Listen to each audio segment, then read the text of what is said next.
I thought we were done with this whole GNU Linux thing. The generally accepted and understood term is Linux, and that's pretty much the end of it. If you want to say GNU Linux, or as I've taken to calling it, GNU plus Linux, go ahead and do so. Nobody's stopping you. Everybody in the Linux space understands what you are saying. But it's just a waste of time and a waste of syllables, and as we know, there's only a certain number of syllables in the universe. But the other day, our boy DistroTube put out this video. Richard Stallman is right to be angry about Linux. And I don't do React videos that often, but this video is way too funny not to respond to. Before we start it though, I do want to say I hope you get some better sleep soon, DT, or maybe get over your cold, because throughout this entire video, his eyes are like really bloodshot, and it looks like he's absolutely exhausted. Now, before people get weird in the comments, I don't hate DT, I think this video is just kind of funny. Let's get started. This short video is for all you GNU haters out there. For those of you that refuse to call this operating system GNU/Linux. Well, DT, depending on the day, you are that person. Let's do a bit of digging. So, a quick look at the new Peppermint OS. In the description down here, a Debian-based Linux distro. Linux, we're no longer the 2%. Over the last few years, I've said that I really believe that Linux Desktop is Linux. Well, most Linux content creators are honest. So there are people within the Linux community that build your own Linux distro. As established in the intro, I don't care which name you use. Use Linux, use GNU Linux, use GNU plus Linux, GNU/Linux, or anything else. Use whatever you're most comfortable with. But stones and glass houses do not mix, my friend. If you're going to tell people to call it GNU Linux, call it GNU Linux yourself. I know he does on some occasions, but most of the time, it's just Linux. Anyway. You guys love to argue it shouldn't be called GNU/Linux because GNU's not important. The user land is not the most important part of the operating system, DET. The kernel's the most important part of the operating system, so we should name the operating system after the kernel. So that's Linux. Okay. I don't think I've ever heard a single person making that argument. I have spoken to some absolutely insane Linux users, and maybe I've just not met the ones who are that insane. But I don't think anybody has ever said the user land is not important. Arguably, to a regular user, the user land is the only thing that matters. Assuming all else is equal, like your drivers are working correctly or drivers exist in the first place, the user really only cares about the software they are directly interacting with. The only people that really care about kernel space are developers operating within kernel space and users when something goes wrong. Now we get into the fun part and the reason why I wanted to make this video.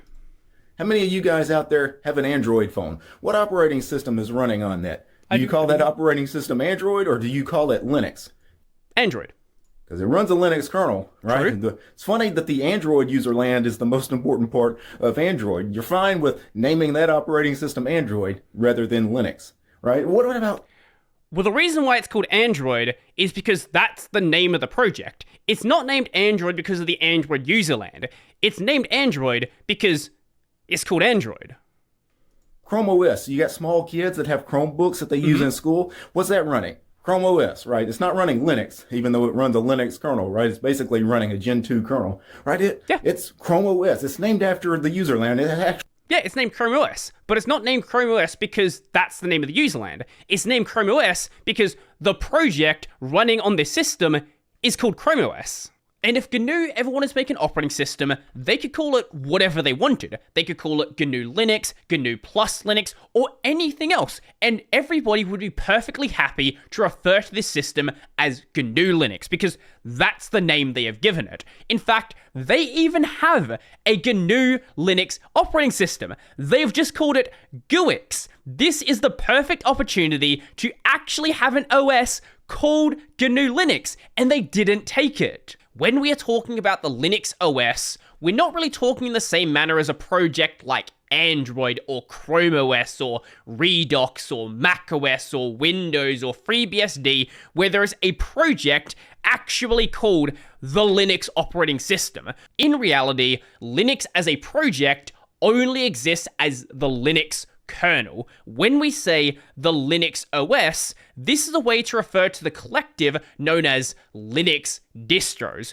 Projects like Ubuntu, Fedora, Arch, Pop! OS, Gentoo, so on and so forth. Each of these individual projects is a Linux operating system, but there is no project called the Linux operating system. This is just an easy colloquial way the community generally accepts to refer to these projects. And it's actually just named after the damn Google browser, right? It's funny that we make exceptions for that, but when you pair Linux with the amazing GNU shell utilities and I will grant him the GNU core utils, Bash and all that stuff, great software, and Linux wouldn't be where it is today without that software. compiler and the bash shell and all of that, you guys want to poo-poo the contributions of the GNU project and just call that thing Linux. Shame on you. Shame on me, I guess, and I guess shame on you depending on the day of the week. Now, I'm sure there are some people out there who just don't like Richard Stallman and don't like GNU and don't like free software and all that stuff, but I don't think most people out there are calling it Linux to, as DT would say, poo-poo GNU. I think most people are just saying it because this is the term that they know, and it's just easier and quicker to say. Let alone when you're dealing with someone who isn't very familiar with the Linux world, because they've probably heard about Linux in some capacity. But then you start talking about GNU Linux. They're going to say, well, what's Linux and how is that different from GNU Linux? And then, well, now you're in for a fun time. Sit down, my friend, we're going to be here for a while. Long ago, there was a man named Richard Stallman. 2,000 years later. And I don't know about you, but much like explaining free software, I don't have time for that. Personally, I'm a really big fan of Linus Torvalds' take. People advocate that it be described as GNU/Linux. I mean, what's your thought on that? Is that justified, or? Well, I think it's justified, but it's justified if you actually make a GNU distribution of Linux.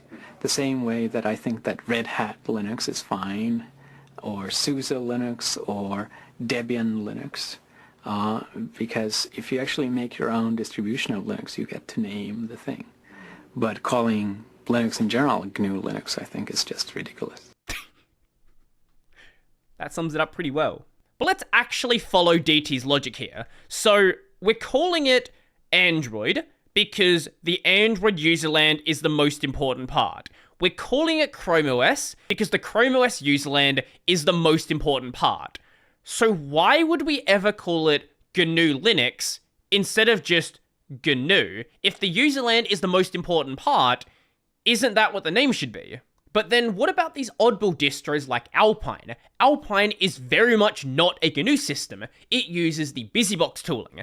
Calling this GNU Linux would make no sense whatsoever. Now you might say, oh, but the kernel, that was compiled with GCC. Okay. What if I compile the kernel with Clang, which is something you can do nowadays, and massive companies like Google and Amazon use Clang as their compiler?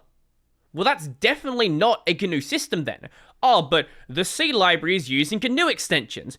That's a can of worms you really don't want to open. Unless you want massive parts of the Linux desktop to be owned by Red Hat, let's not talk about that. But more importantly, why is GNU the only part of the userland that is important enough to be part of the name? Because arguably nowadays, for a modern Linux user, the desktop is way more important. So shouldn't we be calling it GNOME, or KDE, or Cinnamon, or i3, or Sway, or BSPWM, or whatever desktop you're using? But obviously both the desktop and the core utils are incredibly important, so shouldn't they both be in the name?